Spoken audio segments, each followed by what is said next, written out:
During the Battle of Leyte Gulf in 1944, Japanese battleships narrowly missed the aircraft carrier USS White Plains. According to some accounts, an American sailor quipped, "They're shooting at us in Technicolor." What was happening? I'll say that again. During the Battle of Leyte Gulf in 1944, Japanese battleships narrowly missed the aircraft carrier USS White Plains. According to some accounts, an American sailor quipped, "They're shooting at us in Technicolor." What was happening? Were they shooting light? It kind of sounds like maybe they were shooting some sort of light to like mess up their system or something. Does anyone know how Technicolor works? How does but like that could, because Technicolor is a system of weights and pulleys and sorcery.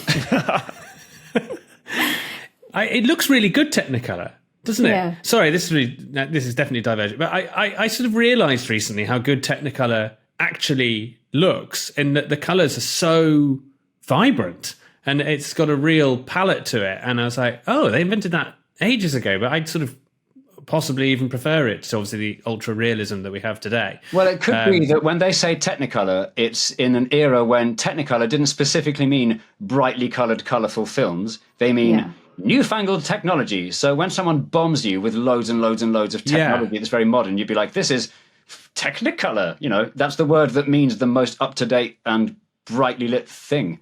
Is it about the clarity with which they're seeing being fired at? Well, it's more likely to be colour, isn't it? Yeah, it is. It is more likely to be colour, but I appreciated all the diversions there. But you're kind of right about shiny new technology. It's just not quite that way round. The Japanese were using an older technology. Interesting. Wait, so just to clarify, is this World War II? This is World War II, yes. And okay, because Technicolor did it exist? I didn't realise it existed. So, okay. Well, Technicolor, as we know, came along just in time for The Wizard of Oz, when the real world changed from black and white to colour. Yes. Because before then, the real world was in black and white, and we've got the records to prove it.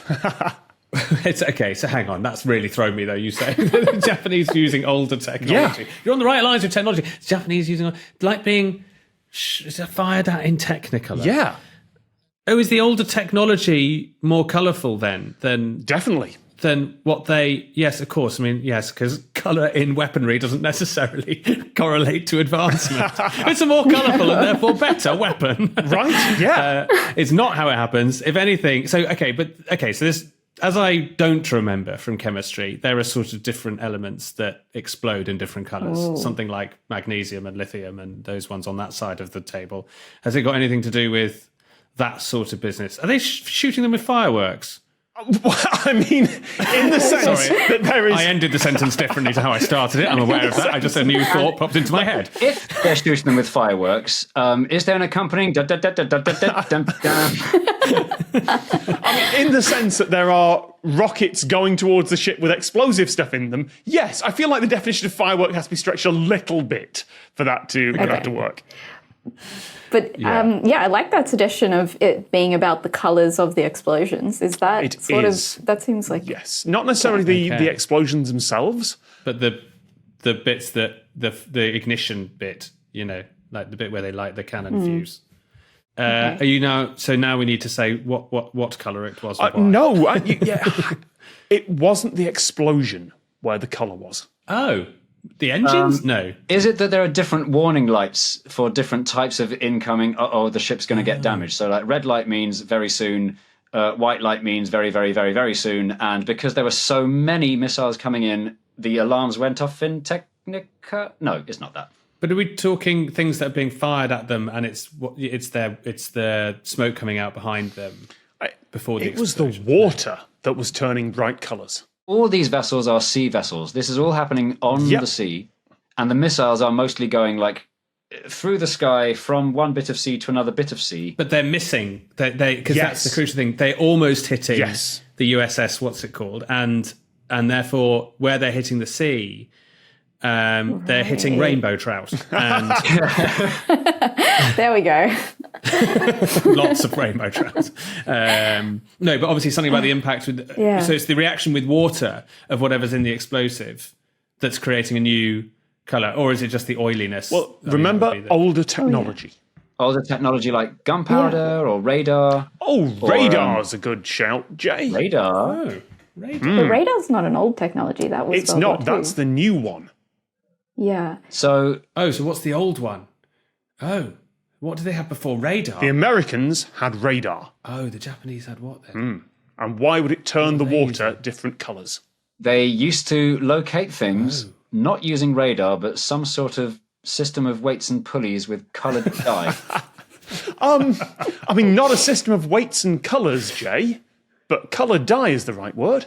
And the dye would be used to detect whether there was some sort of weapon coming in, where if a I'm going to abandon even that word, let alone the sentence, because I don't know where I was going with it. Okay, so the radar used to locate where other vessels are, possibly, or incoming missiles, as you're saying, Jay, but it's more vessels. The Japanese battleships do not have Yeah, that. so instead what they're doing is spreading dye around. Yes. And then... And the reason for the coloured dye is because if a bit of sea gets attacked, it changes the colour, and you can see from far away they've attacked this bit. Yeah. Yes. And it. I don't know how that's helpful, though. Mithuna, I think you're about to kick it home there. Oh, I'm not sure. I was thinking that maybe they could see it from further away. Like they couldn't see the ship, but they could see the dye spots, and so they could be like, "Well, we haven't fired at this spot yet, so let's try that." More or less there. Like a big game of battleships Yeah. with big areas, and the colour coding sorts it into, with weights and pulleys. It's a 3-colour film. You know what, Jay? I think between you and Mithuna, you've kicked that one home. Japanese battleships didn't have radar. They relied on optical rangefinders. So the Japanese looked to see where the previous shell had landed. So possibly with a system of weights and pulleys, they could adjust the aim and then fire the next shell closer. Oh, so they created like a patchwork quilt. Yeah. Oh, that's That was the battleship's grid, essentially. And then they would fire... That's clever. Wait, so isn't it? they could see the boat that they wanted to get, but they would miss, and then they'd be like, "Okay, that was we overshot." So, because we saw where the dye went, so let's pull it back a bit. Oh, that's clever. Absolutely right. If the shell missed its target, the dye that was added in a space at the front would create this massive, visible, colourful splash on the water. Other navies have used this as well, but the quote, "They are shooting at us in Technicolor," came from allegedly an American sailor who just saw the patterns spread out on the sea. That is so cool and interesting, but also easily defeatable by bringing your own dye. And when you work out which one is near and far, you just chuck a load of a different colour on it or something. Well, question, why did they use different colours? There were different colours in the sea. It wasn't just one. Why might you do that? So that you could have a system in place where, you know, the colder the colour, the bluer the colour, the higher your number was, so that you could basically, the colour could be interpreted as a number of meters up to fire with the weights and pulleys. Would you use a colour, would you use like a gradation almost, or like, you know, some sort of colour wheel where you're like the first, and then we go further away and it's... Nothing so precise. Because they're just loading these in and firing them. So you've got lots of different... What you're saying is there's lots of different battleships firing. okay. So you need your colour. Yes, you do. Yeah. And every ship needs a different colour. Yes. I see. That's so There were cool. several Japanese battleships, so each ship used a different colour.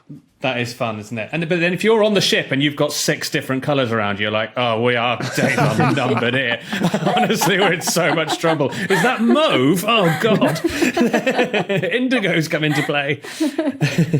The Lateral Producers Club is at lateralcast.com if you would like more Lateral, fewer adverts, and to support the show.